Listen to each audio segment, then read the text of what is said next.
Comrades Across the Cosmos is brought to you by Melvin's brand Manila envelopes. Is it hot in here, or did my package just get delivered in a Melvin's brand Manila envelope? And by viewers like you.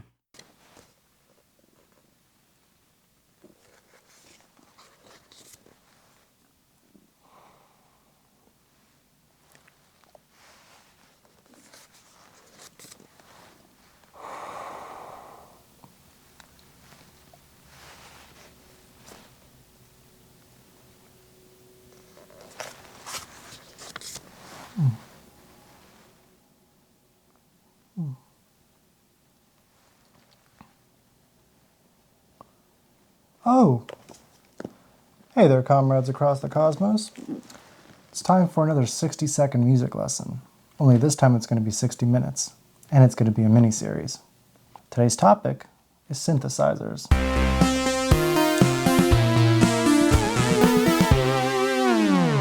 Featuring my new friend, Bob.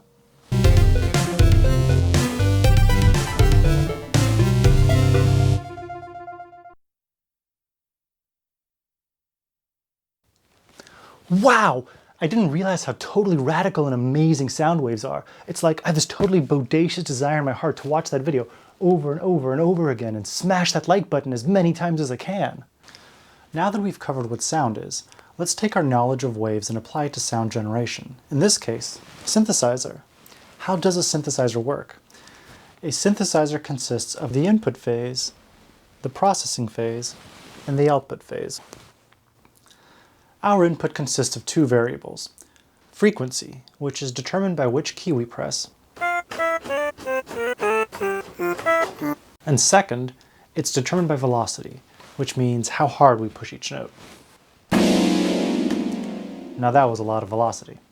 The velocity is basically a parameter that tells the synthesizer how hard we're pushing the note. The velocity usually corresponds to amplitude of the sound. The harder you press a key, the louder the sound is. But we can map the velocity to any parameter we wish. The velocity is just information going into the synth. As we will see, we can tell the synthesizer to use that information any way we like instead of applying it to volume. That's really the gist of how a synthesizer works. We put information in the form of notes and velocity, and as we will see, other parameters as well. Tell it what to do with that information by fiddling with all these knobs. And then we get the sound out of the speaker. The speaker is a transducer that moves air according to the electrical information we send it. So a graph of a wave is essentially instructions for the speaker to move at certain speeds and intensities. The x-axis shows time, and the y-axis shows amplitude, or how loud it is. So a graph of a sine wave would look like this, and it would move the speaker in and out like this.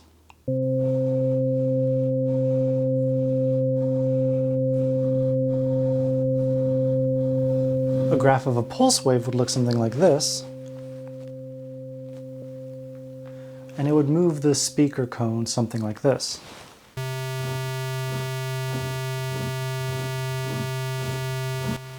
Make sense? So how exactly does a synthesizer create these shapes that tell the speaker how to move? We'll find out in our next video, where we'll shine a light so bright on synthesizers, we'll have to wear shades.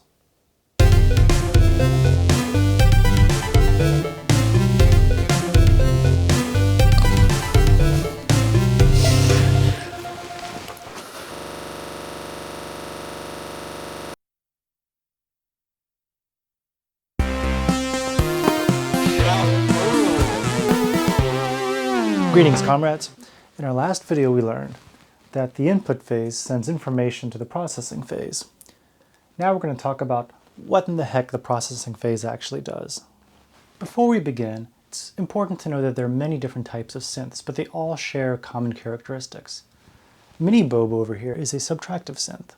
Now there's many different kinds of synths, but for the purposes of this video, we're going to treat this as a general synth, and all the rules will apply to all different synths. Your synth may be an analog FM synth or a hybrid VST synth, but the only difference between those is how they generate the initial oscillation. If you put a pure sine wave into a speaker, it's going to sound exactly the same no matter where it's coming from. So without further ado, let's dive into how synthesis works.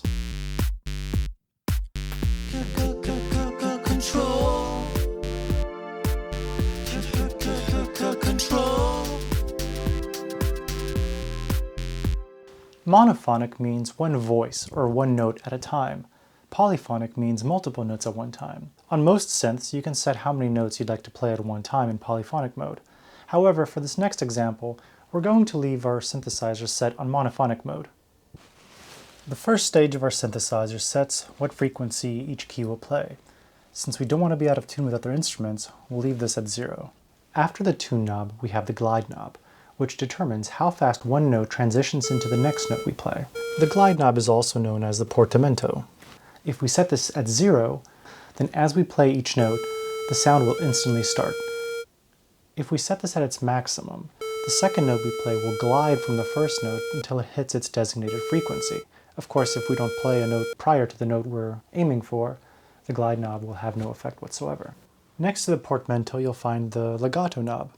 The legato is not so much of value as it is an on-off switch. Essentially, it tells the synthesizer whether to start the next note you're playing from the very beginning of the ADSR envelope or from the point in the envelope at which the last note was played. The specifics of legato will change depending on the synth you're using, but generally it means one note transitioning to another smoothly rather than abruptly. As we already know, each key is set to a specific frequency. A3 here is set to 220 Hz, which means that when we push down the A, the synthesizer vibrates 220 times per second. Remember, the number of times a wave steadily oscillates per second determines its pitch. Anything that vibrates 440 times a second, whether it's a car horn, your voice, or these synthesizers that I'm trying to teach you about, is going to play in A4. Likewise, if it vibrates 466.164 times a second, it's going to be in A sharp. And if it vibrates 493.883 times a second, it's going to be a B4, etc., etc. This same principle applies to this pocket comb that I keep in my pocket underneath my other pocket. Notice that on the left side, the combs are spaced closer together than on the right side, which in turn creates two distinct pitches if I run my finger across them at the exact same speed. Fun fact! In air, sound travels 340 meters per second. An A4's wavelength cycle is 440 Hz. That means that an A4's wavelength is about yay big. But what will our waves look like? Now that we know how many times per second it's vibrating, and thus its pitch, we need to figure out what the timbre is going to be like, what the sound quality is going to be. How will they oscillate? To find out, let's move on to the oscillator section of our synthesizer. Oscillator, generator, oscillator, creator sound. The next stage of our synthesizer is the oscillator. This is the part that generates the wave. We choose how we want the oscillator to oscillate here. So basically, the keyboard determines what frequency is played. And as you know, frequency is determined by how many vibrations per second something has. So the oscillator already knows how many times it's going to be oscillating. What it does is it determines what each of the oscillations will look like, what shape each of those waves will be. The oscillator essentially generates those individual waves that then get vibrated at the speed of our frequency. On Bobe, we can choose from a sine wave. The sine wave is the simplest possible waveform with no harmonics. The sine wave produces a soft timbre with a very narrow frequency band and sounds like a 1950s space noise. The triangle waveform generates odd harmonics, but lowering in amplitude the higher the frequency. This sounds like your crappy recorder in school, only you can actually make it useful in a synthesizer. The square wave contains odd harmonics like the triangle wave, only they're a little louder. The sawtooth wave contains all harmonics and produces a thick sound kind of like a violin. The octave knob offsets the pitch for our second and third oscillator respectively. For example, if we play our A at 220 and our first oscillator is playing at that 220 and we set our second oscillator to +1, that second oscillator will be playing at 440, which would normally be the A an octave above. This way we can play multiple octaves at one time from each of our oscillators. It not only saves us having to press two keys on our keyboard at once, but it will also affect the wave shape per note. This way, for example, you could have the brightness of a triangle wave in its second octave and the smoothness of a sine wave in its first octave without the triangle wave modifying the second octave of the sine wave.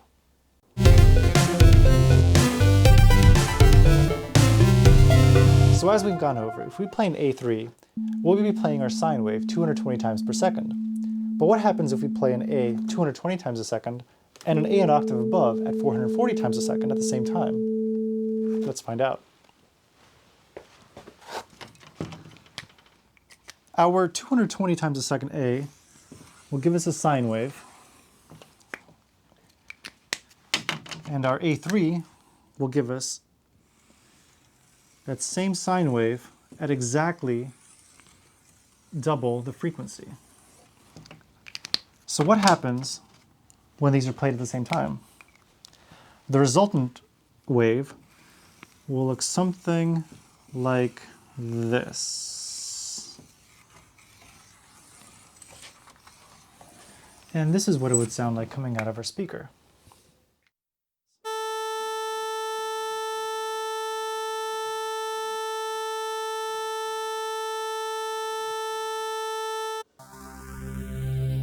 Pass the sounds into the mixer, quiet shouts and boost the whispers.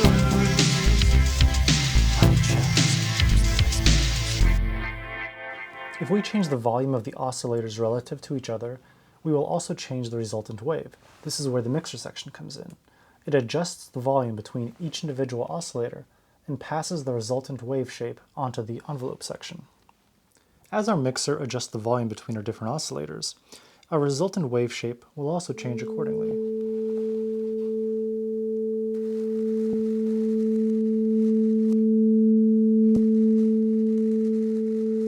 So just like playing two different notes at the same time produces a different wave shape, so too does combining different waveforms in our oscillator section.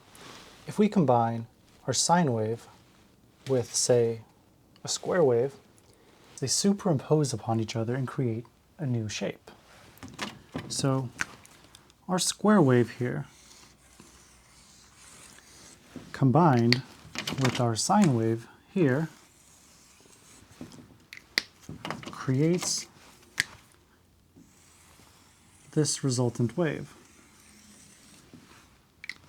What this means is that our new square sine wave will have a smoother timbre than a square wave of equal amplitude. In a sense, we're quieting the overtones of the square wave and boosting the sine wave.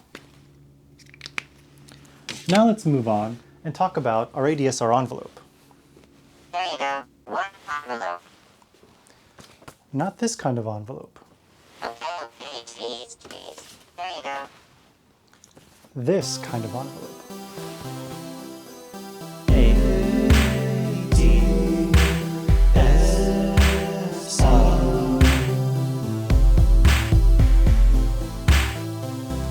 The ADSR envelope, or ADSR if you will, and we won't, stands for attack, decay, sustain, and release. The attack determines how fast the sound goes from 0 to full volume. The decay determines how fast the sound goes from full volume back down to our nominal level, the volume at which the note plays while we hold the key. The sustain knob determines this volume, and the release knob determines how fast the sound goes from that nominal value back down to 0. Let's say we want to make a percussive sound. Right now, the way our synth is set up, playing a note will produce this sound. But we want something more plucky. So how do we go about doing that? Well, we could set our sustain time to absolute 0. This means no matter how long we hold the key down, the volume will be at 0. Now since the sustain time is at 0, the release knob isn't going to change anything because the sound can't go from 0 to 0 at any different speed other than instantaneously. So to make a pluck sound, we'll set the attack as low as it'll go and the decay about 200 milliseconds. Yeah, there we go. Now we have a nice plucky sound. What does that mean? Let's find out. When we have an ADSR envelope, it generally looks something like this. Pretty simple, right? we have our attack, our decay, our sustain, and our release. The x-axis is time, and the y-axis is volume. So the attack time is how fast it takes our sound to go from complete silence all the way to maximum volume. The decay time is how fast it takes the sound to go from maximum volume to our nominal volume, which is how loud the sound is while we hold the key down. Once we let go of the key, our release time determines how fast the sound goes from the nominal time back down to complete silence. Of course, we used a really slow attack and decay time for this example in order to make it easier to understand. Most sounds have a much faster attack and decay time. Make sense? It does to me. Next, let's take a look at the modifier section, our high pass and low pass filters. From the highest high to the lowest low, this filter blocks, it bends, and it vetoes. The high pass filter and the low pass filter are confusing terms for me personally, because when I hear the word high, I imagine something affecting the high frequencies. And when I hear low, I want to imagine something affecting the low frequencies. So I prefer using high block and low block filters. That way it's a little more intuitive for me, but this is what you'll see on most synthesizers. Our filter affects the brightness or the darkness of the sound. As we apply a high pass filter, we'll hear a brighter sound. As we apply a low pass filter, we'll hear a darker sound as we cut out those high frequencies. But there's more. More? Much more! So what exactly does a filter do? Imagine we have a sound with some overtones. We have a shape something like this, right? So the high pass filter will cancel out that low sine wave portion, but allow the higher portion to go through. Once you develop more complicated sounds, it won't be as black and white. So if we play a sine wave on the lowest and the highest C, applying a low pass filter to that sound will mute the high C, allowing the low C through, whereas a high pass filter will block the low C and allow the high C through. Remember that graph we drew earlier of the A at 220 and 440? Our high pass and low pass filters effectively turn that wave back into just the 220 or the 440. But if we play a more complicated sound than a sine wave, it will have more overtones, and thus the high pass and low pass filters will only dampen the portion of the sound in their frequency range. Let's take a break for a second and explain how a drawing of a square wave like this is the same thing as spectrogram that looks something like this. Those don't look very similar, do they? So first thing to understand, on a histogram, the y-axis represents amplitude. The y-axis represents amplitude in both cases. Now, the only difference here is that with our square wave graph, the x-axis represents time. My favorite herb is thyme. Whereas on our histogram, the x-axis represents frequency. So if we look at our square wave as a series of peaks, and again, as always, we're playing our A220 because it's just an easy round number to use. Our initial peak is the fundamental frequency. This tells us what the actual note we're playing is. The next series of peaks are the harmonics. Each harmonic is 1 octave and a fifth higher than the fundamental. So on a frequency chart, which starts at 0, 100, 200, 300, 500, it's a logarithmic scale, so the numbers get larger in a smaller and smaller space. So as we see in our histogram, our fundamental frequency is 220. So how do we translate that into our blue time-based waveform representation? Well, As we know, this is one cycle, and the x-axis represents time. Basically that means that from here to here would be 1/440th of a second. Does that make sense? I love asking you that because you can't answer, so I just assume you know exactly what I'm talking about. So our square wave has its fundamental frequency, second, third, fourth, fifth, etc. harmonics. What this means is that our initial fundamental frequency, just this bar right here, would look like our waves normally do. When we add the second harmonic, which would be about yay big, it'll change the shape, as we've discussed earlier. Once we add the third harmonic, which will be a little quieter and higher in frequency, it'll change the shape again. Once we move on to our fourth frequency, it'll change the shape again, etc., etc. Finally, when we combine all these waves, because so many of them start right here and instantly peak up, this gives us an instant peak. And as you can see, they start canceling each other out. So our wave will look something like this.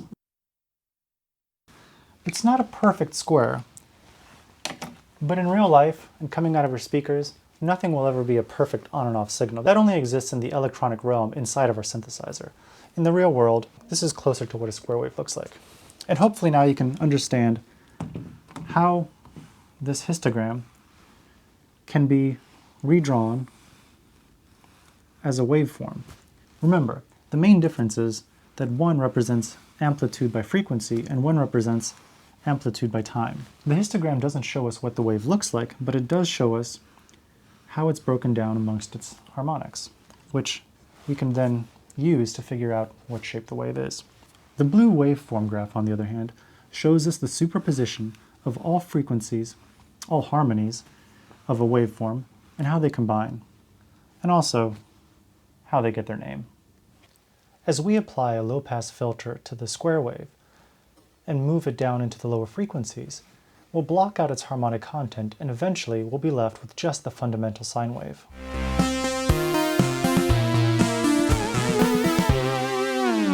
If we route the high-pass filter to the envelope section, just like we did the amplitude to the envelope section earlier, we can change the brightness of our tone over time.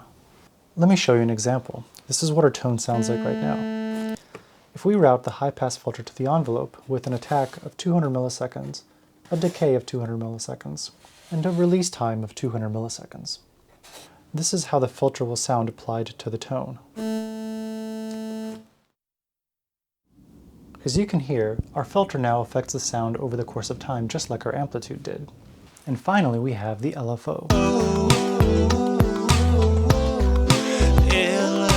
Low frequency oscillator, baby.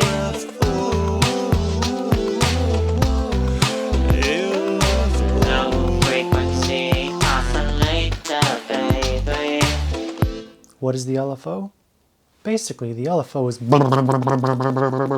That's right, the LFO is vibrations that are too slow to be perceived as a distinct pitch. Remember, if we hear lots of things in a fast enough sequence, they'll have a distinct pitch. Earlier we went over how an A3 repeats itself 440 times, and that's what makes it an A3.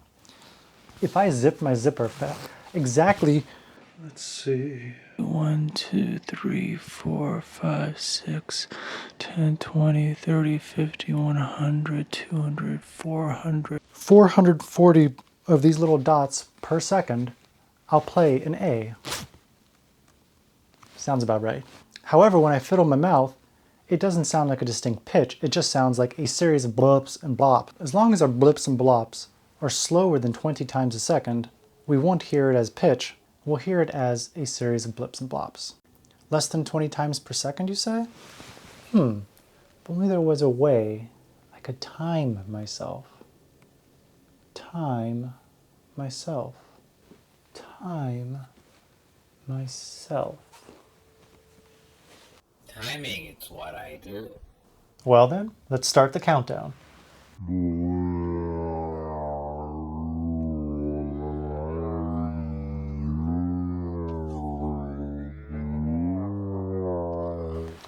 Wow! I counted 6. That means our LFO's frequency is 6. 6 hertz means 6 cycles per second. What can we do with a frequency of 6? Let's route our 6 hertz LFO to the amplitude envelope of our synthesizer as a sine wave. By now, those terms should have meaning. See that?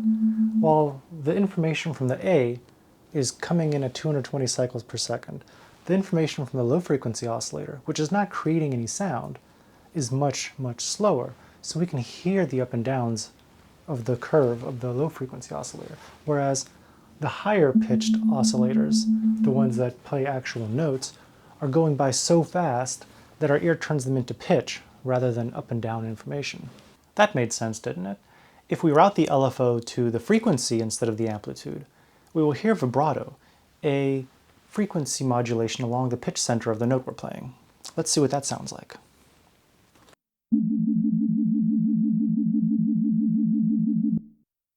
Tremolo, on the other hand, would be if we route the LFO to the volume, thus creating an oscillation along the amplitude.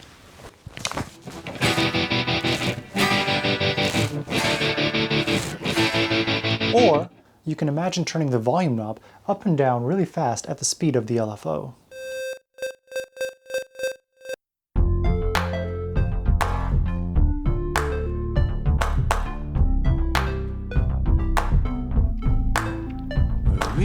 Review and rewind.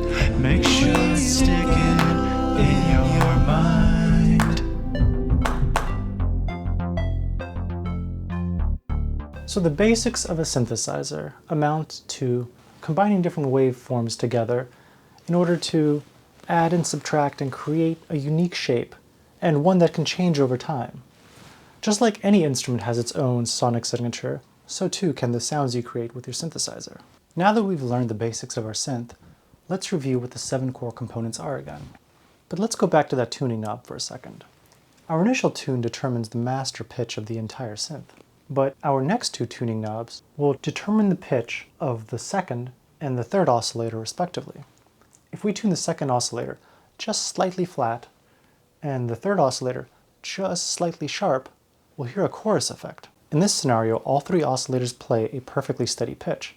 However, since they're just slightly detuned, one wavelength is going to be slightly shorter than a perfect note, and the third wavelength is going to be slightly longer than our perfect note, which means over the course of time, we hear a bit of a phasey chorus effect. Most synthesizers will not just have a hertz-based tuning knob, but also a semi-knob, which alters the notes that each oscillator plays by half steps. So let me explain what a half step and a whole step and a semitone and a tone is real quick. On a keyboard we have our do, re, mi, fa, sol, la, ti, do. So between the first, second, and third of a major scale, you'll have a whole step. Between the third and the fourth, you'll have a half step. Basically, a whole step is 2 notes and a half step is 1 note.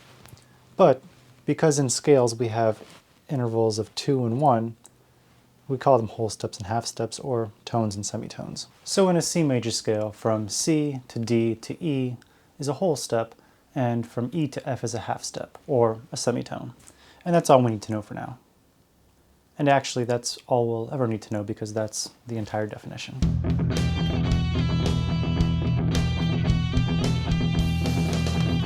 It's the final review. The 7 main components of our synthesizer are: number 1, the control section, where we adjust the frequency of our oscillators. Number 2, the oscillator section itself, where we determine what shape our waveforms will take. The mixer section, where we determine the balance between our oscillators in order to shape our waves. The ADSR envelope, where we determine how a sound changes over time. This affects the amplitude, the pitch, and the filter. The modifier section, our high pass, low pass, and other types of filters. And finally, we have the output section, which includes the master volume and any effects our synthesizer may have built in. And that just about does it for today's lesson. Now that we know how to make sounds on our synthesizer, all we need to do is learn to jam.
Thank you for watching my video.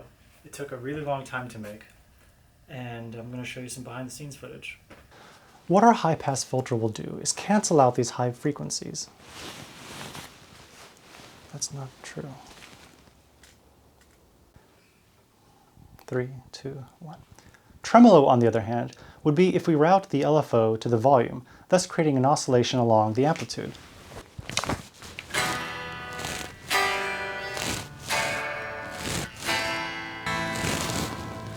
Ooh, I felt like that was good.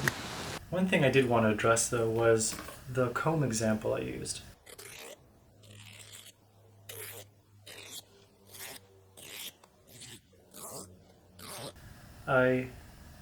It's actually a little more complicated than I explained. So on a comb, each tooth does technically have its own pitch. So as you play them back to back, it will repeat that pitch. But if you play them fast enough, a new pitch will be produced.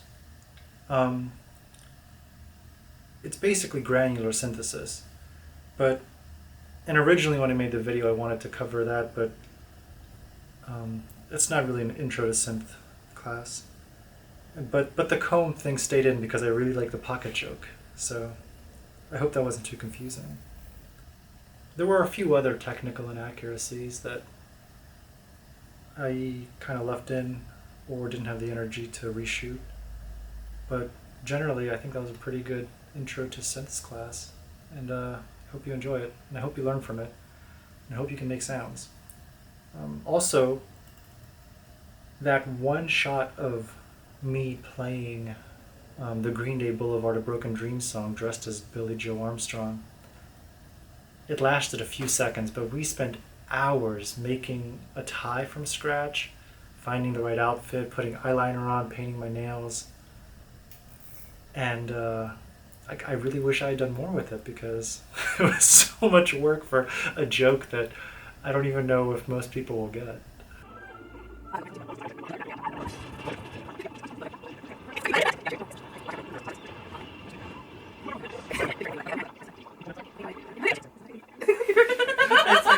I can't help it. I'm trying. Relax.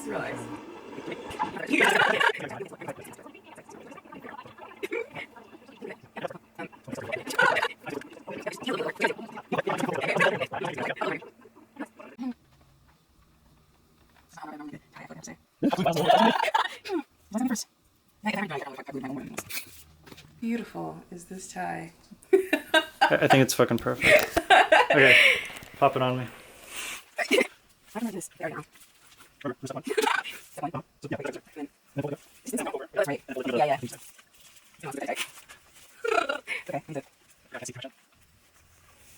really squatting here. I know. There you go.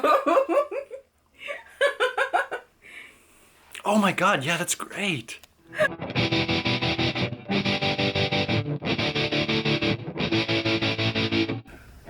Anyway, let's check out some other behind the scenes footage. This is Bob. As you can see, the eyes are all done in post, which is a bad idea because it takes forever. But it's built out of foam. All the keys are spring loaded. This damn thing took forever to make, and hopefully it was worth it. This is the set. And there's TalkTick, there's my board, there's my camera, there's Romic without his legs.